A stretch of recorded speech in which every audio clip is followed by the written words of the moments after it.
Hoje eu falo sobre uma trilha sonora que é das mais famosas do cinema e, por incrível que pareça, nenhum compositor foi contratado para fazer essa trilha. Continua no vídeo que eu explico. Esse vídeo, atendendo a pedidos, é sobre a trilha sonora do filme Pulp Fiction, de 94, do escritor e diretor Quentin Tarantino. Eu mencionei no começo que não havia nenhum compositor nessa trilha, mas na verdade existem vários compositores de todas as canções que foram empregadas no filme. Só que nenhum compositor foi contratado especificamente para criar uma trilha sonora original. Essa é, inclusive, uma das várias curiosidades desse filme.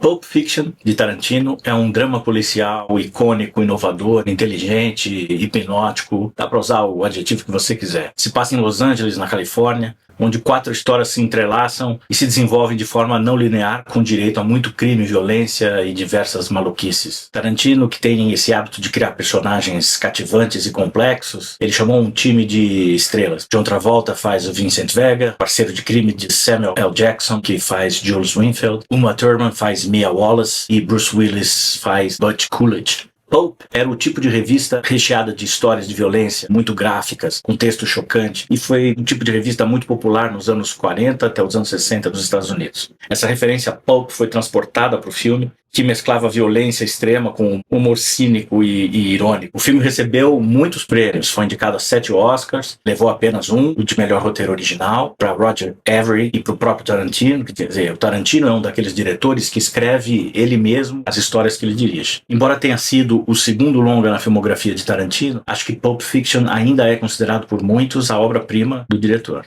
A trilha sonora é um dos maiores destaques do filme. Como eu disse antes, não é uma trilha original, como a gente vê na maioria dos filmes de Hollywood, em que a música acompanha as cenas, realça, abranda emoções, tenta aumentar ou reduzir tudo aquilo que a gente vê em tela. Aliás, o Tarantino usou essa mesma ideia de só ter canções no seu primeiro longa, Cães de Aluguel, e manteve o princípio em Pulp Fiction e em vários outros filmes posteriores. Ao invés de uma trilha original, ele emprega uma lista de canções já existentes que são capazes de embalar as sequências mais importantes do filme e automaticamente viram um produto de consumo e de lembrança do filme, que é o próprio álbum de soundtrack. Mas se não tem compositor, quem é que escolhe as canções? Em geral, existe um profissional específico responsável apenas por selecionar canções e que é chamado Music Supervisor, ou supervisor musical. O nome da função dá uma impressão de que se trata de um cargo de coordenação de atividades musicais de vários outros profissionais, mas na verdade não é nada disso. O Music Supervisor tem como função exclusiva selecionar canções para as principais sequências do filme,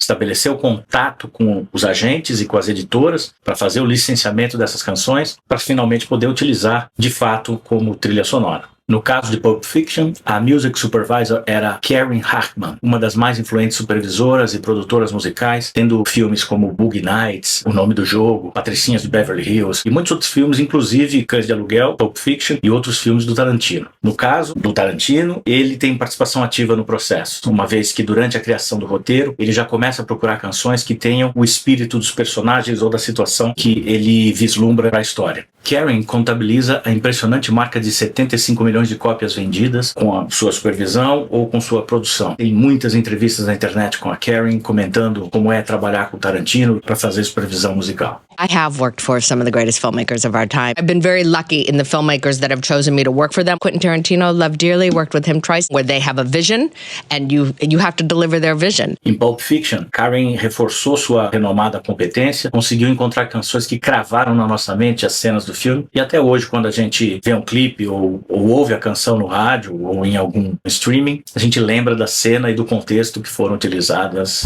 Em filmes com canções fica ainda mais evidente o contraste entre trilha diagética e trilha não diagética. Diagético é todo o som, incluindo música, que faz parte do universo ficcional sendo narrado. Por exemplo, naquela cena do Star Wars que acontece dentro de um bar e a música que toca lá parece uma espécie de cancan estilizado, intergaláctico. Todo mundo que está ali naquele local, naquele bar, está ouvindo aquela música. Ou seja, a música teve origem e era ouvida na cena. Não diagético, claro, é o contrário. É quando uma trilha sonora serve mais para ampliar ou reduzir as emoções projetadas pelos atores, pelas cenas, mas somente o público está ouvindo. Por exemplo, quando Darth Vader aparece, ele e seu soldado na nave ou em qualquer outro lugar, eles não estão ouvindo aquele famoso tema que todo mundo conhece. A trilha, nesse caso, é feita apenas para nós, para o público. Bom, quem não viu o Pulp Fiction ainda e já teve 30 anos de chance, deveria terminar esse vídeo aqui e ir atrás do filme, que aliás está disponível na Netflix. É um daqueles filmes que continuarão valendo a pena, mesmo daqui a 50 anos, sei lá, 100 anos. algumas cenas e canções eu vou mostrar a seguir e vai ficar claro pelos pequenos clipes que eu mostro por que esse filme é tão relevante.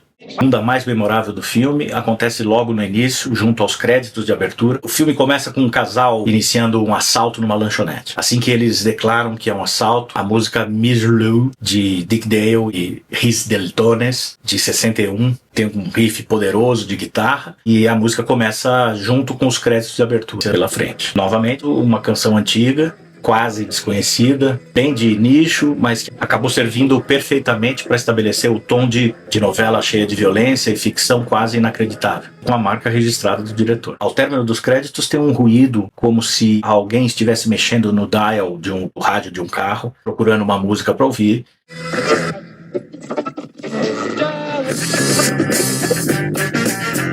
Nesse caso, a música que toca no rádio é Jungle Boogie, de Kool and the Gang, e o que aconteceu foi uma transição da trilha diegética, uma vez que ao estabilizar o rádio, nós passamos a ouvir a mesma canção que John Travolta e Samuel L. Jackson estão escutando. E quando a música estabiliza, aparecem outros dois personagens, os mais relevantes do filme, Vincent e Jules, dentro do carro. Os personagens vão se apresentar e vamos logo saber que são assassinos de aluguel. Okay, so tell me again about the hash bar. Okay, what you want to know? Dá para perceber com esses dois exemplos como existem muitas formas de utilizar canções pré-existentes e muitas vezes tão esquecidas que será fácil até conseguir licenciar o uso para o filme, dependendo apenas do talento, bom gosto e de um forte tino de curadoria do supervisor musical para escolher canções que encaixem perfeitamente na trama.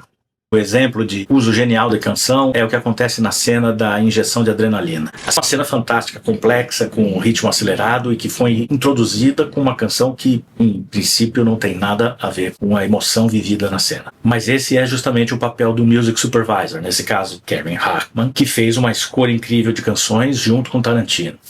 Como eu disse, esse vídeo foi uma rápida análise da trilha sonora de Pulp Fiction, de Tarantino, que não é uma trilha original, mas um compêndio de canções pré-existentes que foram licenciadas para o filme. No total foram 17 canções, oriundas das décadas de 50 até 70, todas conhecidas o suficiente para despertar alguma memória, mas já esquecidas, de certa forma, para despertarem uma surpresa também quando elas aparecem. E esse é o papel do supervisor musical, o Music Supervisor, que no caso de Pulp Fiction é Karen Hackman, uma das mais renomadas supervisoras musicais do cinema. Quem ainda não viu, se é que existe alguém no mundo que ainda não viu esse filme, deveria assistir logo a seguir. E de novo, se você é novo aqui, se inscreve, deixa um comentário, aquela ladainha toda que todo mundo já sabe. Enfim, valeu, até o próximo.